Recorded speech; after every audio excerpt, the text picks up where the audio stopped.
नमस्कार दोस्तों, स्वागत है आपका हमारे इस YouTube चैनल में। दोस्तों, भागवत गीता से हमें क्या सीख मिलती है? श्रीमद् भागवत गीता का परिचय क्या है? पवित्र श्रीमद् भागवत गीता में महाभारत का लेख अवश्य होता है कि जो महाभारत में नहीं है वह कहीं पर भी नहीं है। इस संसार में विविध 3 प्रकार की घटनाओं का सर्जन होता है। तामसिक, राजसिक, सात्विक। यानी ज्ञानी जब समाज में तामसिक गुणों वाले मनुष्य अति सक्रिय हो जाते हैं तो उसे स्वाभाविक रूप से ही राजसिक गुणा वाले मनुष्य भी उनके साथ विलीन हो जाते हैं और परिणाम स्वरूप सात्विक गुना बुद्धिमान मनुष्यों के लिए कई कठिनाइयां उत्पन्न होती हैं। महाभारत में भगवान श्री कृष्ण ने तामसिक गुना वाले आसुरी जीवन का नाश किया और अहंकारी राज्य से गुण वाले मनुष्य को, जो केवल अपने खुद के स्वार्थ के लिए ही सिंहासन पर बैठे थे, जिनका सत्ता ही एकमात्र अंतिम लक्ष्य था, ऐसे लोगों को सिंहासन से हटा दिया और बुद्धिमान पुरुषों को शक्ति का धनुष सौंप दिया, उनका सम्मान बढ़ाया और समाज को परम आनंद प्रदान किया। तो देखते हैं कि हमें भागवत गीता से क्या सीख मिलती है।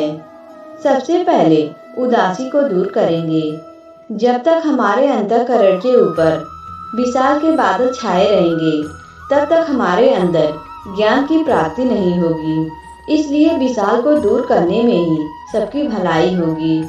निरंतर अध्ययन जारी रखना होगा। ज्ञान की दृढ़ता हमेशा अध्ययन से ही आती है। हमारे शास्त्रों में हमें निरंतर अभ्यास रखना पड़ेगा। केवल अध्ययन के माध्यम से ही हम ध्यान में परमात्मा के साथ एकजुट हो पाएंगे और ध्यान में वृद्धि कर सकेंगे। इसलिए शास्त्रों का अध्ययन जारी रखेंगे। हमें अपने आप से मित्रता करनी होगी। जब तक हम खुद को ठीक से नहीं पहचान पाएंगे तब तक हम अपने स्वभाव के द्वेषों को भी नहीं पहचान पाएंगे। इसलिए अपने स्वभाव को पहचानने के लिए खुद से दोस्ती करनी होगी। खुद का कर्म सर्वश्रेष्ठ से पूरा करेंगे। युवा, बूढ़े और सबको अपना कर्म सुंदर तरीके से और जहाँ तक हो सके बिना भूल के हो उस दिशा में कोशिश करनी होगी, क्योंकि कर्म को उचित न्याय देना मतलब अपने वर्तमान को सुधारना। अपना वर्तमान सुधरेगा तभी तो हमारा भविष्य उज्जवल होगा। इसलिए कर्म को उचित रूप से करेंगे, मन पर संयम रखेंगे। दोस्तों, हम सब जानते हैं कि मन बहुत चंचल होता है।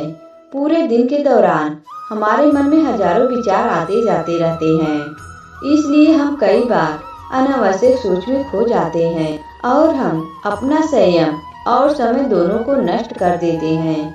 इसलिए हमें अपने मन पर संयम रखना बहुत जरूरी है। हमेशा सुख के साथ रहेंगे। शुभ हमेशा ज्ञानवर्धक होता है। शुभ चिरंजीवी होता है। सकारात्मक सोच के लिए प्रेरणा स्वरूप है और हमारे कर्म को समाज में उपयोगी बनाते हैं। शुभ की संगत से हम प्रभु के निकट जा सकते हैं। इसलिए शुभ के साथ रहेंगे, स्वार्थी नहीं बनेंगे। महाभारत, रामायण जैसे महाकाव्य के निर्माण में हम केंद्र को स्वार्थ में पाते हैं। स्वार्थ मनुष्य को गुरूर कार्य करने के लिए प्रेरित करता है। इसलिए व्यक्ति को निस्वार्थ होकर अपनी और समाज की भलाई के लिए कर्म करना चाहिए। संदेह मत करो, पुरुषोत्तम की शिक्षाओं पर कभी संदेह ना करें। प्राणी मात्र का आरंभ और अंत श्री पुरुषोत्तम ही है। हम सभी भगवान पुरुषोत्तम पर ही निर्भर हैं और यही हमारा आधार भी है। इसलिए हमें संचय नहीं बनना चाहिए। ज्ञान मार्ग ही सर्वश्रेष्ठ ज्ञान मार्ग है। अज्ञानी प्राणी हमेशा विवाद में फंसता है, जबकि बुद्धिमान इंसान सभी को समान रूप से देखता है। उस वजह से उसे परमात्मा का शुद्ध स्वरूप के दर्शन होते हैं और हमेशा आनंद में दिन रहता है। इसलिए ज्ञान का मार्ग श्रेष्ठ है। भगवान का भक्त हूँ, हमेशा कल्याण ही होगा। मन में हमेशा भक्ति भाव का एहसास बनाए रखना चाहिए। अगर मन में भक्ति भाव का एहसास जागृत रहेगा तभी भक्ति भाव रहेगा और तभी मन में श्रद्धा भाव रहेगी और भगवान हमारी रक्षा करने वाला बैठा है।